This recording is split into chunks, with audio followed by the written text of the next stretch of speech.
The boardroom fell silent. Every eye in that glass tower conference room turned toward the doors as Marcus Williams walked in, carrying nothing but a worn leather briefcase and the weight of 3 years of humiliation on his shoulders. Across the polished mahogany table sat Richard Hastings, CEO of Hastings Industries, a man worth $800 million, a man who had built an empire on the backs of people just like Marcus.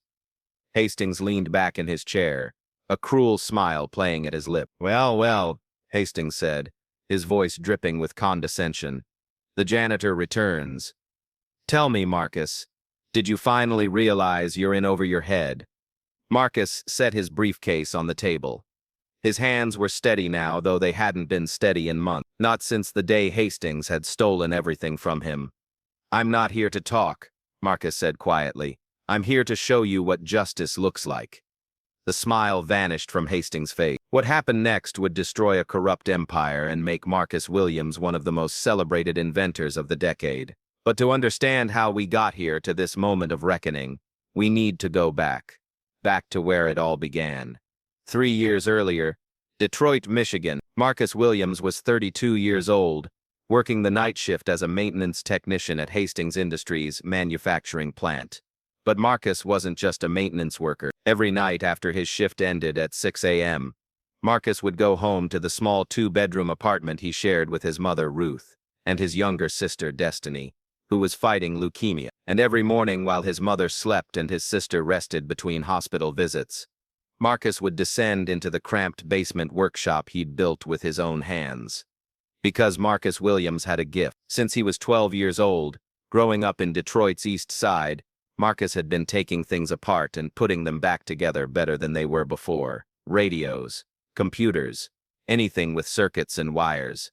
His teachers had called him gifted, a prodigy. They said he could get a scholarship to MIT, become an engineer, change the world, but life had other plans. When Marcus was 17, his father died suddenly, a heart attack at 43. The family fell into debt. Marcus had to choose, pursue his dreams or keep his family afloat. He chose family. He always chose family. So Marcus took the night shift job at Hastings Industries. Good pay, health benefits for his sister's treatments, steady work. But he never stopped inventing. For 2 years, Marcus had been working on something revolutionary, a water purification device, compact, affordable, and capable of removing 99.9% of contaminants from any water source. It used a proprietary filtration system Marcus had designed himself, combining nanotechnology with a self-charging solar battery. It could save millions of lives in developing countries, disaster zones, communities like Flint, where the water crisis had devastated thousands of families. Marcus called it the Aqua Pure system, and he knew it worked. He'd tested it hundreds of times. The data was irrefutable, but bringing it to market, that required resources Marcus didn't have. Manufacturing, distribution, legal protection for his patents. He needed a partner, someone with the infrastructure and capital to make his dream a reality. So Marcus did something that terrified him. He decided to pitch his invention to his employer, Hastings Industries. Richard Hastings had built his fortune in manufacturing, everything from industrial equipment to consumer electronics. His company had the resources to bring any product to market. Marcus requested a meeting through proper channels. Weeks passed, no response. So Marcus did something bold. He waited outside Hastings' office one evening, prototype in hand. When Hastings emerged, flanked by his assistant and his head of security, Marcus stepped forward. "Mr. Hastings, my name is Marcus Williams. I work in your facilities maintenance department. I've developed something I believe could revolutionize water purification, and I'd like 5 minutes of your time to show you." Hastings stopped, looked Marcus up and down, taking in his maintenance uniform, his worn shoes, his earnest expression. "You're a janitor," Hastings said flatly. "A maintenance technician, sir, but I'm also an inventor. This device could. Do you have an engineering degree?" Marcus hesitated. "No, sir. I couldn't afford." "Then you're a janitor," Hastings interrupted. "And I don't take meetings with janitors about their little science projects." Hastings' entourage laughed. The sound echoed down the marble corridor. But then something unexpected happened. Hastings paused, turned back. His eyes had caught on the prototype Marcus was holding, a sleek cylindrical device with a digital display. "What does it do?" Hastings asked, his tone shifting slightly. Marcus's heart raced. This was his chance.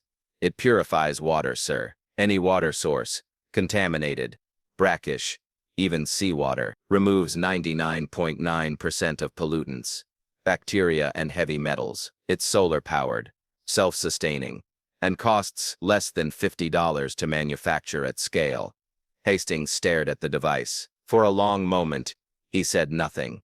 "Then come to my office, tomorrow, 2 p.m. Bring your prototype and any documentation you have."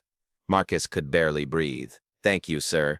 Thank you so much." As Hastings walked away, Marcus didn't notice the calculating gleam in the CEO's eye. He didn't know that Richard Hastings had just made a decision that would change both their lives forever. A decision to take everything Marcus had created and call it his own. The next day, Marcus arrived at Hastings Industries headquarters. At 1:40, he wore his best suit, a thrift store find he'd had tailored. He carried his prototype, his technical specifications, and 3 years of hope. The meeting was in Hastings' private office. On the 42nd floor, floor-to-ceiling windows overlooked the Detroit skyline. Also present, David Chen, Hastings' chief technology officer, and Margaret Pierce, the company's head legal counsel. "Show us what you have," Hastings said without preamble. For the next 30 minutes, Marcus demonstrated the AquaPure system. He showed them the filtration process, the efficiency data, the cost projections, the potential markets, disaster relief, developing nations, municipal water systems. Chen took notes. Pierce reviewed Marcus's documentation. Hastings watched in silence. When Marcus finished, the room was quiet. Then Hastings spoke. "This is impressive work, Mr. Williams. Truly impressive." Marcus felt relief flood through him. "Thank you, sir. I believe with Hastings Industries resources, we'd like to move forward." Hastings interrupted. "But there are procedures we need to follow. Legal protection, documentation, patent filings." Pierce slid a thick document across the desk. "This is a standard non-disclosure and preliminary partnership agreement. It protects both parties while we evaluate the commercial viability of your invention." Marcus picked up the document. It was over 50 pages long, dense with legal terminology. "I should probably have a lawyer look at this," Marcus said hesitantly. "Of course," Hastings said smoothly. "But I should tell you, we have another inventor coming in tomorrow with a similar concept. If you want to be our partner on this, we'll need your commitment today." The threat was subtle but clear. Sign now or lose everything. Marcus thought of his sister, the mounting medical bills, the opportunity to finally make something of himself, to honor his father's memory, to change the world. He signed. 3 weeks later, Marcus got the call. It was from Pierce, Hastings' lawyer. Her voice was cold and professional. "Mr. Williams, we need you to come to headquarters immediately. There's been a development regarding your project." Marcus arrived within the hour. His stomach churned with anxiety. Something felt wrong. He was ushered into a conference room. Hastings was there. Pierce, Chen, and 2 other men Marcus didn't recognize, both in expensive suits. "Sit down, Marcus," Hastings said. Marcus sat. Hastings slid a document across the table. It was a cease and desist letter. "What is this?" Marcus asked, his voice shaking. "We've discovered that your invention infringes on existing Hastings Industries patents." Pierce, "The filtration technology you claim to have developed was actually derived from proprietary research conducted by our engineering team 3 years ago." Marcus felt the blood drain from his face. "That's not true. I developed this myself. I have years of documentation. Documentation you created while employed by Hastings Industries." Pierce interrupted. "Which, according to your employment contract, means any inventions you create, on or off company time, belong to the company." Marcus's hands trembled as he grabbed the document. His eyes scanned the legal text, barely comprehending the words. "Furthermore," Pierce continued, "the agreement you signed 3 weeks ago transferred all rights to your design to Hastings Industries in exchange for our evaluation. That evaluation is now complete, and we've determined that your invention is in fact our intellectual property. You're stealing my work, Marcus whispered. Hastings leaned forward. We're protecting our company's assets, Mr. William. If you attempt to market this device, or discuss its design with anyone outside this room, we will sue you for theft of trade secrets. You'll lose everything, your job, your home, and any chance of ever working in this industry again. Marcus looked around the room. Every face was stone. This had been planned from the beginning. My sister is sick, Marcus said, his voice breaking. I need this job, the health insurance. Then I suggest you accept reality and move on, Hastings said coldly. You're a maintenance technician, Marcus, not an inventor. This is out of your league. The two men in suits, Hastings' personal attorneys, placed additional documents in front of Marcus. Waivers, agreements, legal weapons designed to silence him forever. Marcus signed them all. Because what choice did he have? Marcus walked out of Hastings Industries headquarters in a day. Everything he'd worked for, gone.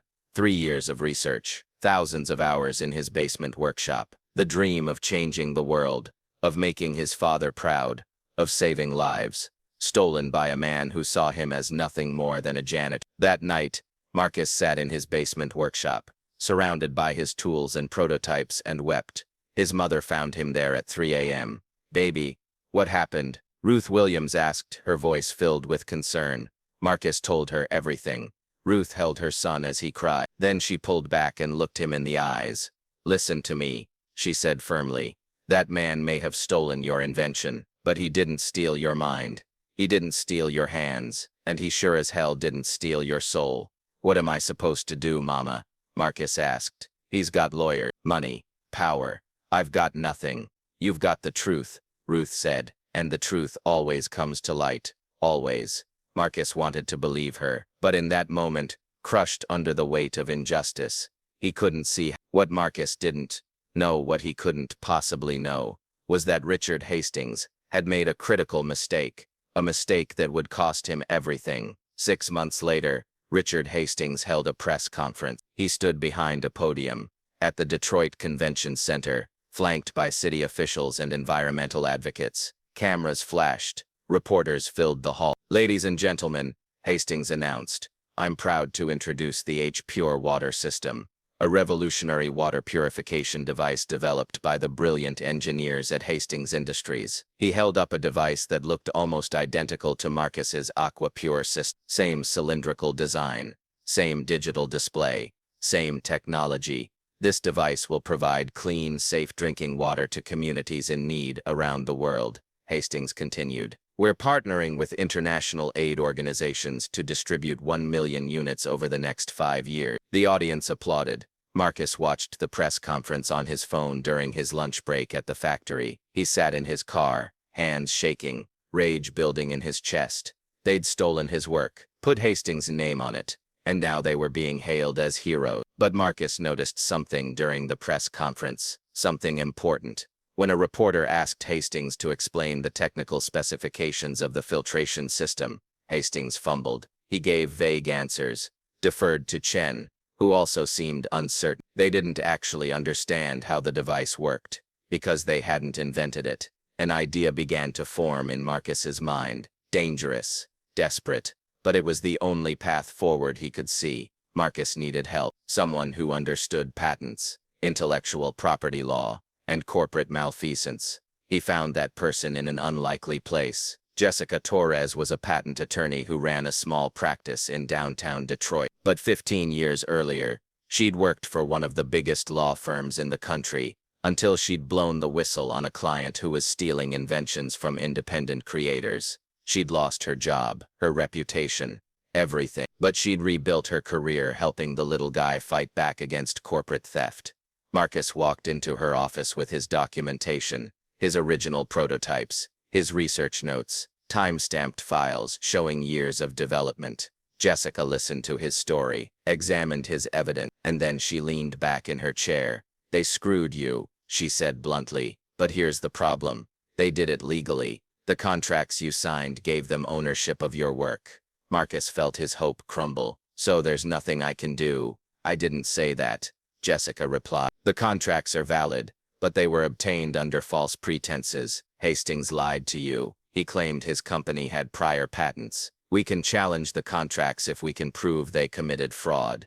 How do we prove that? Jessica smiled. We find someone on the inside, someone who knows what really happened, someone who's willing to talk. David Chen was having a crisis of conscience. As Hastings Industries' chief technology officer, Chen had been present when Hastings decided to steal Marcus's invention. He'd reviewed Marcus's designs. He knew the truth, and it was eating him alive. Chen had started his career with principles. He'd earned his PhD from Stanford, worked on genuine innovations, believed in the integrity of the scientific process. But somewhere along the way, working for Richard Hastings, he'd compromised those principles. He'd looked the other way. He'd been complicit. And now, watching Hastings take credit for Marcus Williams' brilliance, Chen couldn't stomach it anymore. When Jessica Torres reached out to Chen through a mutual contact, offering him immunity in exchange for testimony, Chen didn't hesitate. They met in a coffee shop in Ann Arbor, far from Hastings' eyes. Chen brought documents, internal emails, Hastings' directives to acquire Marcus's technology by any means necessary, records showing that Hastings had no prior patents on the filtration technology. They'd fabricated that claim to intimidate Marcus. Why are you doing this? Jessica asked. Chen looked down at his coffee. Because I have a daughter, and I want her to grow up in a world where the truth matters, where people like Marcus Williams get credit for their work.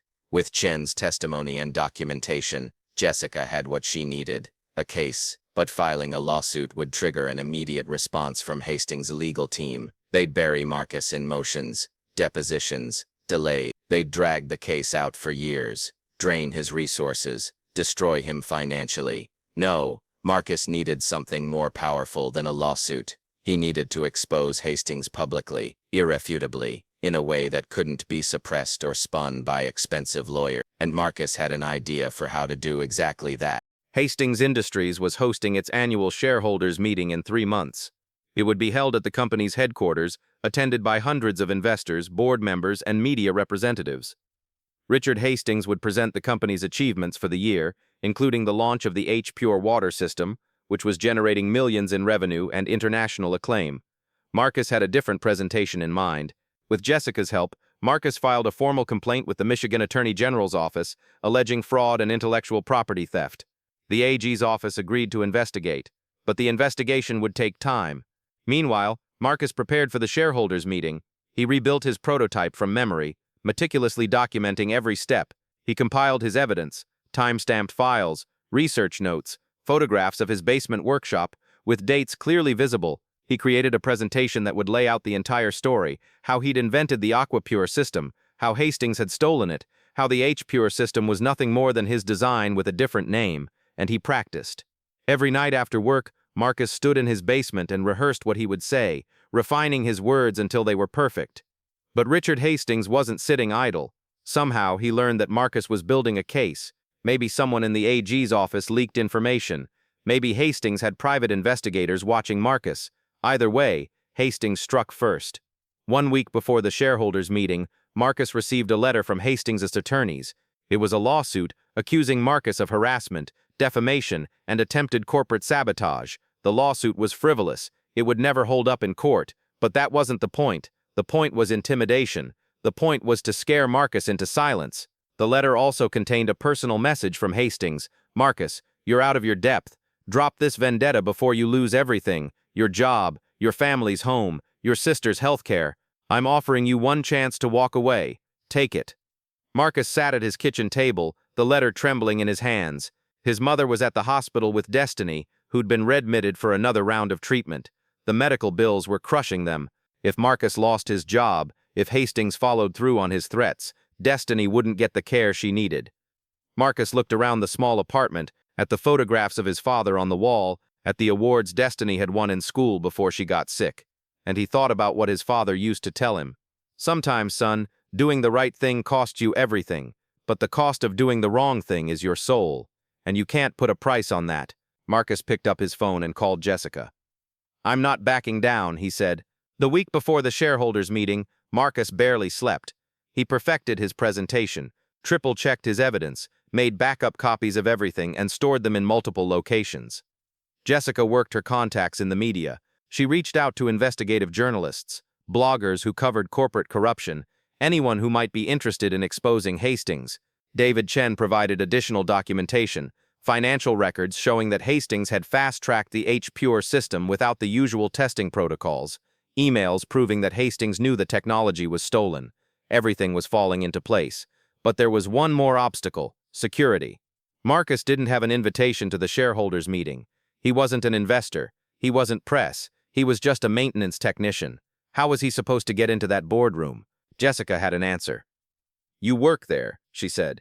"You have access to the building, and I've been reviewing the shareholders' meeting agenda. There's a public comment period at the end. It's required by the company charter. Any stakeholder can speak." "I'm not a stakeholder," Marcus said. Jessica smiled. "Actually, as an employee, you are. Every employee receives a small amount of company stock as part of their benefits package. You own exactly 17 shares of Hastings Industries." Marcus laughed for the first time in months. 17 shares. 17 shares gets you 3 minutes at the microphone, Jessica said. "Make them count." Which brings us back to where we started. The boardroom on the 42nd floor, hundreds of shareholders, media cameras, the board of directors, and Marcus Williams, walking through those doors with his worn leather briefcase. Richard Hastings had just finished his presentation. He'd boasted about the company's record profits, the success of the H-Pure system, his vision for the future. The board chairman was about to adjourn the meeting when Marcus stood. "I invoke my right to public comment as a shareholder," Marcus said clearly. Hastings' head snapped around. His face went pale. The board chairman checked his notes. "You're Marcus Williams?" "Yes, sir. I own 17 shares. I'm entitled to 3 minutes." The chairman looked uncomfortable. "Very well. You have 3 minutes." Marcus walked to the front of the room. He set up his laptop, connected it to the projector. "My name is Marcus Williams," he began, "and I'm the inventor of the technology that Richard Hastings has been claiming as his own." The room erupted. Shareholders murmured. Cameras focused on Marcus. Hastings stood. "This is absurd. Security, remove this man." "Sit down, Richard," the board chairman said quietly. "He has 3 minutes. Let him speak." Marcus pulled up his first slide. It showed his original prototype, time-stamped photographs from his basement workshop, dated 3 years before Hastings launched the H-Pure system. "For 3 years, I developed this water purification device on my own time, with my own resources. I approached Mr. Hastings to partner with his company to bring it to market." Next slide. The cease and desist letter, the fraudulent patents. "Instead of partnering with me, Mr. Hastings stole my invention.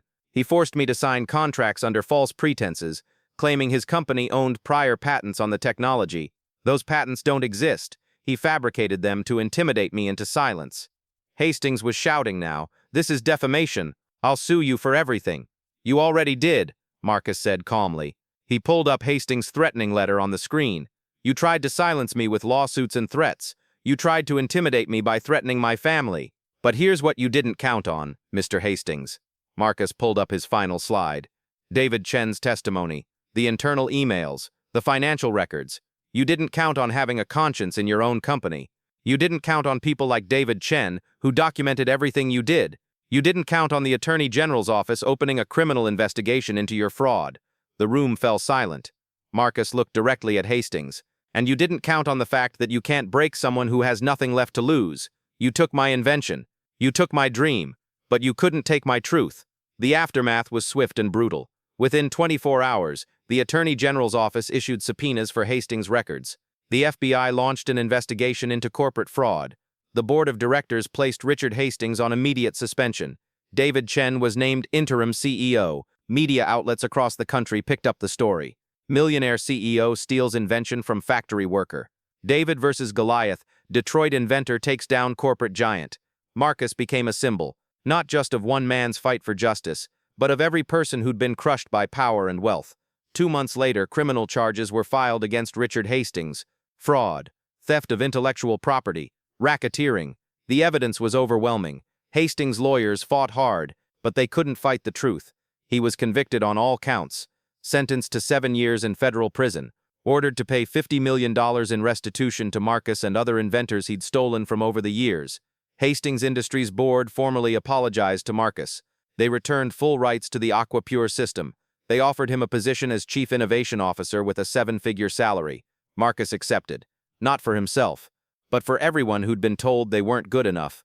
for everyone who'd been dismissed because of where they came from or what they looked like, and for his sister, Destiny, whose leukemia went into remission 6 months later, 5 years later. Marcus Williams stood at the United Nations, accepting an award for humanitarian innovation. The AquaPure system had been deployed in 47 countries. It had provided clean water to over 10 million people. It had prevented countless deaths from waterborne diseases. Marcus had built his company into a multi-billion-dollar enterprise, but he'd never forgotten where he came from. 50% of his company's profits went to scholarships for underprivileged inventors and engineers. He'd established innovation labs in Detroit and other underserved communities, giving young people the resources he never had. His mother sat in the front row, beaming with pride. Destiny, now cancer-free and studying engineering at MIT, sat beside her. And as Marcus stood before world leaders and innovators, he thought about that night in his basement workshop when he'd nearly given up, when the weight of injustice had almost crushed his spirit. He thought about his father's words, "The cost of doing the wrong thing is your soul," and he knew he'd made the right choice. "This award isn't just for me," Marcus said into the microphone. "It's for every person who's been told they don't belong. Every person who's been dismissed, humiliated, or stolen from. Every person who's faced a system designed to keep them down." He paused, his voice strong and clear. "Your voice matters. Your work matters. And no one has the right to take that from you. Stand up. Fight back. The truth always comes to light." The audience rose in a standing ovation, and somewhere, in a federal prison in West Virginia, Richard Hastings watched the ceremony on a small television in his cell, finally understanding the price of his arrogance. Justice, it turned out, was patient, but it was inevitable. Marcus Williams' story is a reminder that integrity, perseverance, and courage can overcome even the most powerful corruption. But his victory wasn't just his own. It belonged to every person who believed in him, who stood beside him, who refused to let injustice win. If this story inspired you, if it reminded you of your own power to stand up against what's wrong, do me a favor, hit that like button. Share this video with someone who needs to hear Marcus's message, and subscribe to this channel for more stories of ordinary people doing extraordinary things, because the world needs more people like Marcus Williams, people who refuse to be silenced, people who fight for what's right, no matter the cost. Be that person.